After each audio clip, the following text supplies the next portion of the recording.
जिंदा आम्बेडकर एक इंसान था, एक आवाज था, एक सोच था, जिससे लोग बहस कर सकते थे, जिसका विरोध कर सकते थे, जिसे अनदेखा कर सकते थे। लेकिन मरा हुआ आम्बेडकर अब सिर्फ एक इंसान नहीं है, वो भारत के संविधान में बस चुका है। अब आम्बेडकर एक व्यक्ति नहीं रहा, वो एक व्यवस्था बन चुका है, और यही उसे सबसे शक्तिशाली बनाता है। यानी आज आम्बेडकर किसी एक वर्ग, किसी एक जाति या किसी एक समुदाय में सीमित नहीं है। वो हर उस इंसान में है जो अपने अधिकार की बात करता है, जो बराबरी की बात करता है, जो अन्याय के खिलाफ खड़ा होता है। अगर आम्बेडकर सिर्फ जिंदा रहता तो शायद वक्त के साथ उनका असर भी सीमित हो जाता, लेकिन आम्बेडकर आज सिर्फ एक व्यक्ति नहीं, एक विचार बन गया है। और जब वो विचार संविधान में उतर गया तब वो अमर हो गया।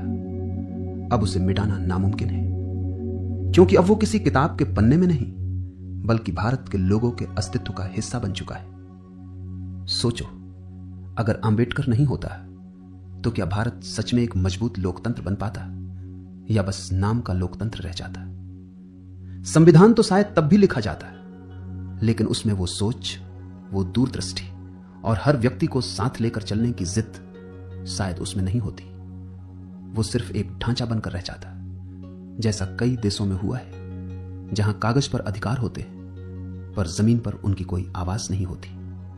और तब सत्ता कुछ हाथों में सिमट जाती और बाकी समाज बस उसे सहता रहता, खासकर महिलाएं। और सबसे बड़ी बात, महिलाओं के लिए जो बदलाव आए वो भी शायद कभी नहीं आते। हिंदू कोड बिल के जरिए आम्बेडकर ने महिलाओं को संपत्ति, विवाह और तलाक का अधिकार देकर समाज में पुरुष के बराबर समान स्थान दिलाने की नींव रखी। यह सुधार किसी एक जाति या वर्ग के लिए नहीं था, यह हर उस महिला के लिए था जिसे सदियों से परंपराओं के नाम पर सीमित किया गया था। ब्राह्मण महिलाएं भी इससे अछूती नहीं थीं, वो भी उन्हीं बंधनों में बंधी थीं जहां परंपरा के नाम पर उनकी स्वतंत्रता को दबा दिया जाता था। आम्बेडकर ने सिर्फ संविधान नहीं दिया, बल्कि समाज को यह भी सिखाया कि औरत की गरिमा के साथ कोई समझौता नहीं हो सकता। आम्बेडकर ने यह साबित किया कि अधिकार किसी एक वर्ग की संपत्ति नहीं होते, वो हर इंसान का हक होते। इसलिए मैं कहता हूं कि मरा हुआ आम्बेडकर ज्यादा खतरनाक है। तो इसका मतलब यह नहीं कि तुम्हें आम्बेडकर से डरने चाहिए, इसका मतलब यह है कि अब उसे रोका नहीं जा सकता।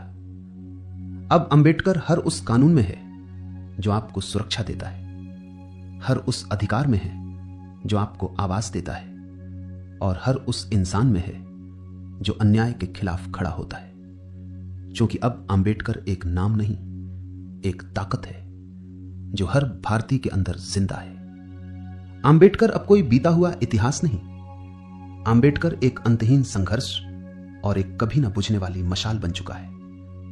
उनकी असली ताकत यही है कि वो आज हर उस भारतीय के स्वाभिमान में धड़क रहा है जिसने झुकना छोड़ दिया है और जो सिर उठाकर जीना जानता है। और एक बात जो अक्सर लोग समझ नहीं पाते, भारत की असली मजबूती उसकी ताकतवर सेना या उसकी बड़ी जनसंख्या में नहीं, बल्कि उसके संविधान में है। मैंने कई देशों के संविधान पढ़े हैं, लेकिन भारत के संविधान जैसी व्यापक सोच, गहराई और हर वर्ग को साथ लेकर चलने की भावना शायद ही किसी और देश के संविधान में देखने को मिलती है।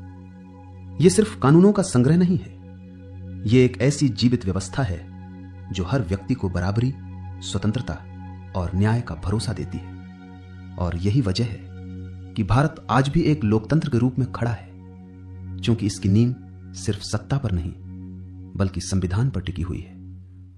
और उस संविधान की आत्मा में आम्बेडकर आज भी जिंदा है।